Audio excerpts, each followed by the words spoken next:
G'day world, Chris Hogan coming to you live from Me Media Studio here at Burleigh Heads for Get Fact Up. The new and improved version of delivering more content to you regularly is in our vodcasting studio or podcasting studio. You can hire it here at Burleigh Heads as well, just inquire on our website. So here we are. How you going, Andrew? Yeah, I'm good. Just had a double strength decaf. That did nothing. Sorry, I was sitting on that one for a bit. Sorry, keep going. As you can see, we're keeping it light and humorous.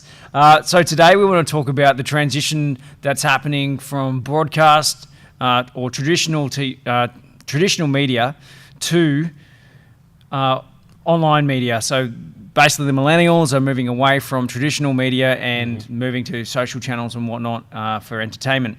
Well, the interesting thing about that is how we're delivering this today, which in my opinion, the shift is more towards that live and daily content and all that those sorts of things are happening on social. So what better way to deliver Get Fact Up than through live video? Cool. And that's what we're trying. So what are the channels that are actually performing best when it comes to live video? Well, it's Facebook, YouTube, and then you've got other things like Instagram, which is obviously Facebook as well. It's like Facebook in your pocket, I guess you'd say. And then what else you got? You got Periscope. No one really uses Periscope. And also LinkedIn's just coming out with their update to allow you to shoot a live video through their mobile app and upload videos through the desktop. Yep, LinkedIn always late to the party, but they're doing their thing. Then you've got like things like Snapchat and all that, but from what I've heard, Snapchat's not going to be around much longer, so let's not worry about that too much. Yeah, look, those stories that are up there for 24 hours, it just aren't that interesting to anybody anymore. Well, especially the brands, I think, because... Yeah, it was a toy. Yeah. People are getting past it. I don't know anyone that's really using Snapchat in that way anymore. And now there's also Instagram has the same feature, Facebook has the same feature. It's really devalued that whole disposable story thing quite a bit. So yeah. So with Facebook owning Instagram, we've seen a lot of changes in Instagram as well. So they've actually brought in a lot of the features, the filters, and all of those overlays that Snapchat somewhat invented, and Facebook have kind of integrated those into both Facebook and Instagram. Instagram have also updated their app their algorithm to decrease the organic reach that people are getting to grow their channels. So what problems does that sort of present to newcomers to Instagram, do you think? Well, I think we're now in a really, really saturated, I don't want to call it a marketplace because Instagram's not a marketplace, it's channel. It's a really saturated channel now. When I first started using Instagram and things like that, you could really grow a channel. You could easily get to 2,000 followers. Is that what we call them? Instagram now? 2,000 followers just through organic means, just through like sort of interacting with other people and stuff like that. You just can't do it now. You don't get that sort of traction with posts and things like that anymore. You used to be able to put a post up and get 200 likes just by getting the right hashtag. That just doesn't happen now. You don't get that increase of followers, all that sort of thing. It's really just a feed now, and it's really so saturated that if you're coming in with a unique idea, everyone is sort of doing that same thing. Everyone's coming in with this sort of razor sharp, unique idea, like the yoga paddleboarders and stuff like that. Everyone's coming in with something like that. It's just hyper saturation in there now. That's just how I feel about Instagram. It's Yeah, so we've talked about this many times, but I'm challenged by using Instagram due to the fact that when you're actually posting something, you can't actually put a link in the post, therefore not being able to redirect people off the channel onto your own. And here at Me Media, we do a lot of content creation, we do a lot of marketing for clients, and we call it integrated digital marketing. So essentially what we're doing is we're creating that content, we're using the social channels to distribute the content and get traffic back to the website. That's an awesome indicator to Google to boost your SEO or boost your Google rankings. So if you can't do that post on Instagram and actually put a link in their post and get the traffic to your website, the only way you can do that now is through using their advertising. Using or the profile, which is not tell helpful. people to click on the link in the profile. Exactly, not helpful. So to me, Instagram's not a great thing to use for SEO, for promoting people to come to your website, which is the media that you own. Obviously, when you're on these channels, you're only renting space, you know. And with Facebook updating algorithms, you can't really turn that into leads per se. Yeah. You can use Instagram to get direct messages and stuff like that. But who wants to be walking around with their phone all the time, replying to messages and things like that as a form of inquiry? You can't get calls and things off Instagram the way you can unless you're doing ads and things. It's not getting it back to your website. Not in a meaningful way anyway. Unless you're using ads. But it is a brand tool. Yeah. And the people that doing it well, the industries that do it well, things like cafes and clothing and things like that. But they're getting that brand out there, and people see this and they're like, I want that, and then they can go and find it. That doesn't work for everyone. Yeah. That sort of effect on brand awareness doesn't work for everyone. I mean, like, you can't see a picture on Instagram of, for example, laser eye surgery and think, oh, that looks good, I'll just go and get that today. It doesn't work for everyone. Yeah. So let's talk about the what's happening with the aspirational youth and the Gen X, Y, Z, and basically how they're becoming disengaged with traditional advertising. 99% of millennials are actually disengaged with traditional advertising, and so trying to replicate traditional advertising methods on social channels isn't really that effective. And so given that 55% of people watch videos online every day, there is this huge, shift from everybody to produce videos. Once again, they're trying to take that traditional ad that they've done previously. Oh, we're talking about traditional media. Yeah, they've done in traditional media. They're failing so hard. So it's like they're jumping on these social channels and they're like, great, so we'll use the TV formula on social media. Yeah. And everyone goes, I don't want to watch TV on Facebook, goodbye. Or I don't want to watch TV ads on Facebook, see you later. I don't even want to watch ads. Well, yeah, so, I mean, and that's the thing, you have to be very creative with these new formats now. You have to really think around, okay, the people that are watching these formats, they're escaping TV. So if we come at them with ads, I mean, they're not going to react well to it because they're ignoring TV and they're going to Facebook or Instagram or YouTube or something like that. Last thing they want is TV ads coming at them because that's what they've come from. So yeah, cutting to that, proudly brought to you by the sponsor. Let's listen to a message from our sponsors. All of that type of messaging isn't going to work. And the reason why we're focused on millennials and this aspirational youth is because the global workforce by 2025, is going to have 8% baby boomers, 28% Gen X, 33% Gen Y, and 31% Gen Z. So that's our audience. It's all social media generations now from here on in. Absolutely. So yeah, they're not going to react to just a straight up sponsorship message or a straight up advert. But the thing that's happening now is like these inline sort of sponsorship messages that happen in podcasts and things where they just say, hey, look, our podcast is funded by Rode microphones or something like that. And people expect that. They know that you have to be able to make money out of these things. So that's right. So then it comes down to authenticity. And one thing that you'll notice we definitely have noticed is that with the advertising that's used in podcasts is that the person, the host of the show, is actually delivering the message from their point of view. So, like Andrew just said, we are proudly brought to you by one of our sponsors, Rode Microphones. And this kit is Rode Microphones kit. And it's bloody awesome. So, we can actually say that because we've used the product. And we're literally using it right now. That's right. Yeah.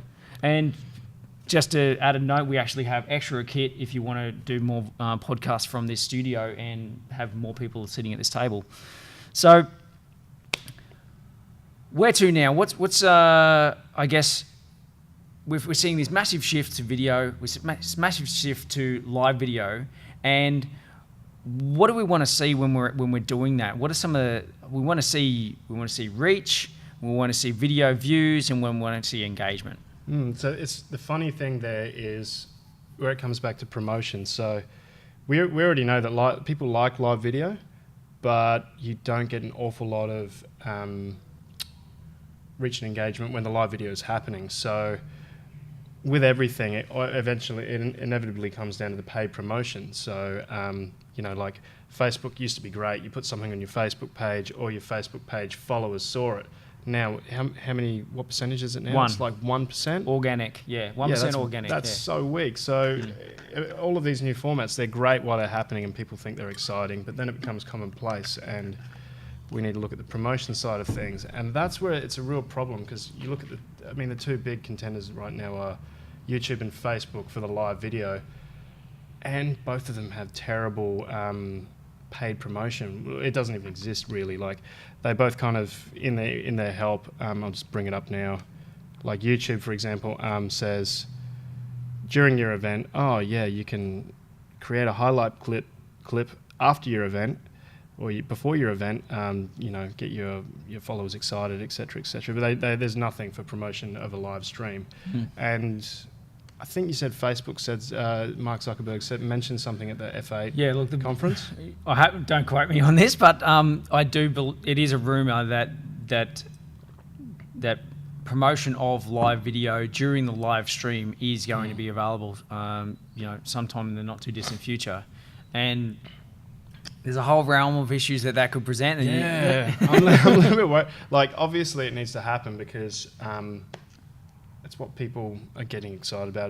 It's where we're moving. So we have to be able to promote it.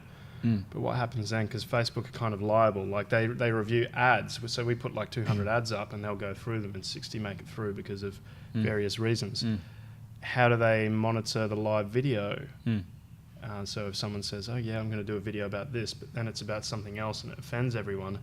It looks bad for, say, Facebook or YouTube. So, well, that's where I think their feature that they've got now for videos that are uploaded is that they do have the ability for Facebook to process your captions. So, for those that don't know, captions also mean the subtitles that appear at the bottom.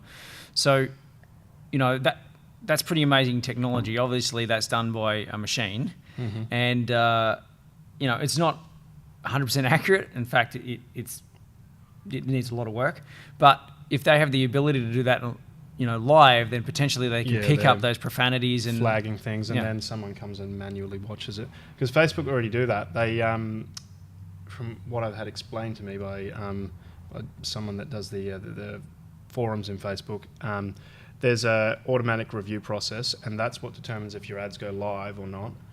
And then if things get flagged, someone manually reviews it. So it's like a two-step process. So I think it'd be something like that. Like they're looking for profanity or things like that, and then someone will come in and just check out that stream, see, maybe they check what the reactions are, because people can react as they go. They can say, yeah, I like this, hate this. Maybe if it's too many people disliking it or having negative reactions, then someone jumps in.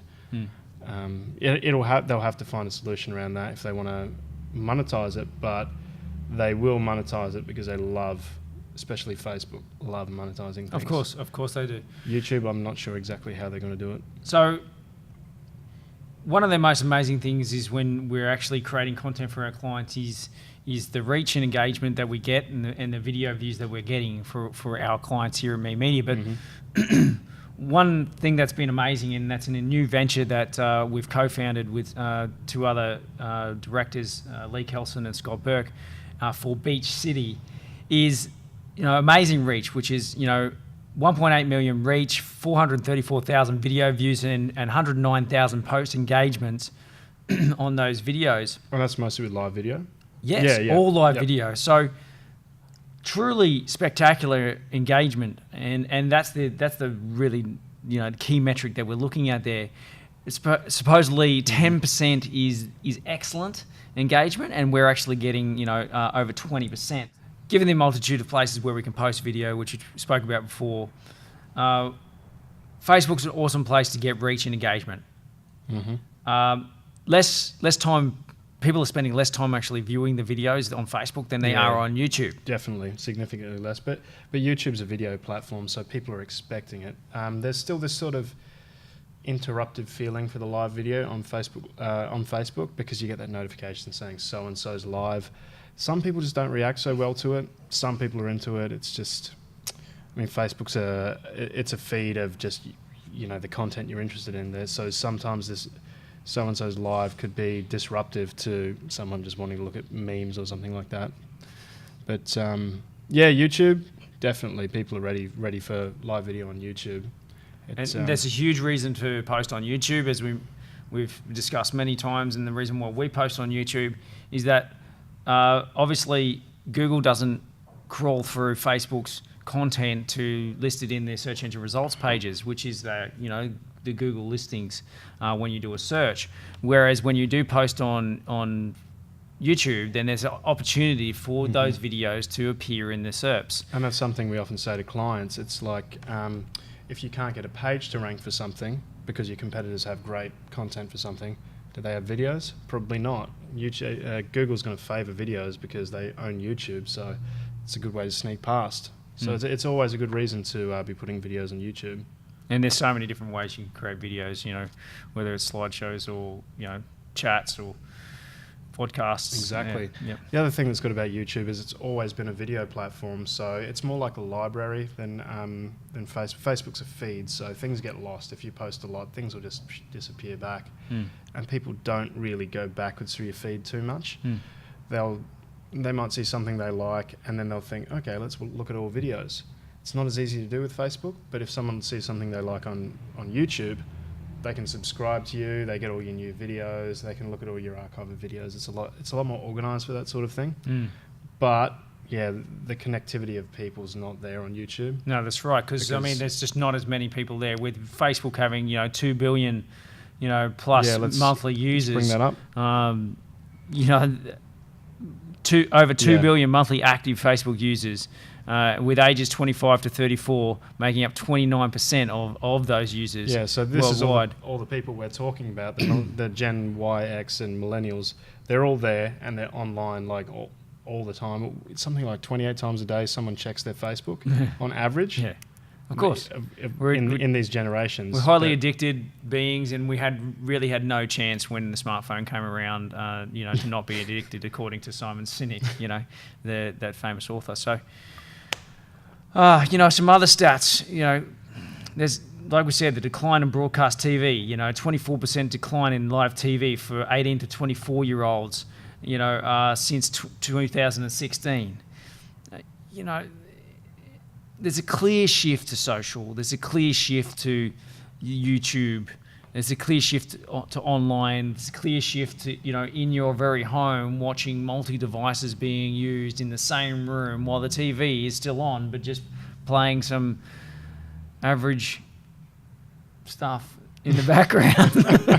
Put it nicely. That's on a timeline that you can't really control. Yeah, so everything's on demand. 65% of global media consumers choose video on demand. Like, far out. Yeah, we're not even considering Netflix, things like Netflix, the actual streaming TV services.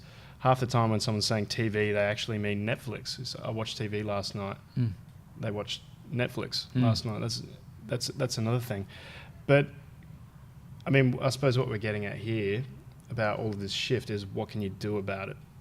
How can you leverage this from a marketing perspective? And that's where it gets interesting, because everyone's still trying to figure it out. Yeah. How does this work? And we're still trying to figure it out, and we're finding things that work, but then it's like, how far can you push that before people start to get annoyed, because you're in their downtime. If you're annoying someone on Facebook, you're in their downtime, and people don't like being annoyed in their downtime. So that's where it's leading edge right now. We're trying to figure out how to make this work. But the thing is, the big difference between traditional media and this new type of media like Facebook and YouTube and all this live video stuff is, you've got analytics, you've got metrics, so you can actually see the data behind this. You can see publicly accessible data about what people are reacting to, the results you're getting and all that sort of thing, and you're never going to get that with TV. If you approach a TV channel and say, I want to put ads up, they'll tell you, oh yeah, you're going to get so-and-so many people watching it a day. This is what our reach is per month, and how many people we reach in this demographic, but you don't actually know what your specific ad or mention in a show, how many eyeballs it hit and how many people actually liked it. And even if a TV's on, if there's a TV on and there's a family of 5 watching the TV, 4 of those people are on Facebook at any given time. So yeah, so they can't really prove that. I mean, you see those the cinema advertising, which is probably even a step down from TV. You're watching a movie and it says cinema advertising works, and you'll be the only person in the cinema. It's like there's something wrong there. How can they prove any of this anymore?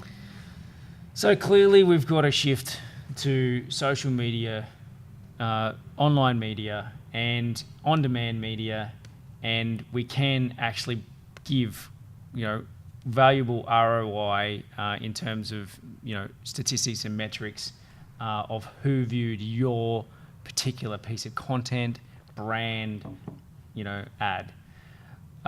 So there's no time like the present, obviously, to make these shifts, and there's plenty other ways that are, I guess, that are happening right here, right now. That like influencer marketing is another way to. Oh yeah, that's an entire new podcast. I think we're going to have to talk about that another time.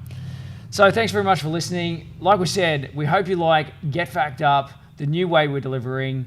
It somewhat helps our production time, helps us produce more content, and you can hire this studio too. Simply inquire on memedia.com.au.